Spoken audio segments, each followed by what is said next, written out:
नाजरीन, खबर शामिल करते हैं ओकाड़ा से, जहां एबीसी न्यूज के ब्यूरो चीफ उमर फारूक की रिपोर्ट के मुताबिक ओकाड़ा में 14 साल घरेलू मुलाजमा ज्यादती का शिकार। तफसीलात के मुताबिक ओकाड़ा के इलाके गोगिरा में अरसलान ने साथी के हमरा मिलकर मुलाजमों को ज्यादती का निशाना बनाया।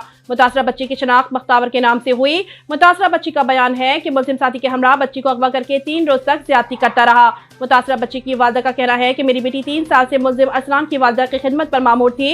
मुतासरा खानदान कार्रवाई के लिए थाना गोगिरा पहुंच गया, जिस पर बाअसर मुलजमान कार्रवाई करवाने पर सकीन तताइज की धमकियां दे रहे हैं। पुलिस का कहना है कि बच्ची गायब होने पर नामालूम अफराद के खिलाफ मुकदमा दर्ज किया गया। मुतासरा बच्ची के बयान पर मुलजिम अरसलान को नामजद कर दिया गया। पुलिस का कहना है कि मुलजिम अरसलान ने जमानत कबल गिरफ्तारी करा ली है। मुतासरा खानदान का वज़ीर आला मोहसिन नकवी से नोटिस लेने का मुतालबा। मुतासरा बच्ची की वालदा का कहना है कि इंसाफ ना मिला तो बच्ची समेत वज़ीर आला हाउस के सामने खुदकशी करूंगी। ओकाड़ा डीपीओ मंसूर अमान के नोटिस पर एसपी इन्वेस्टिगेशन ऑफिसर मुकर्रर।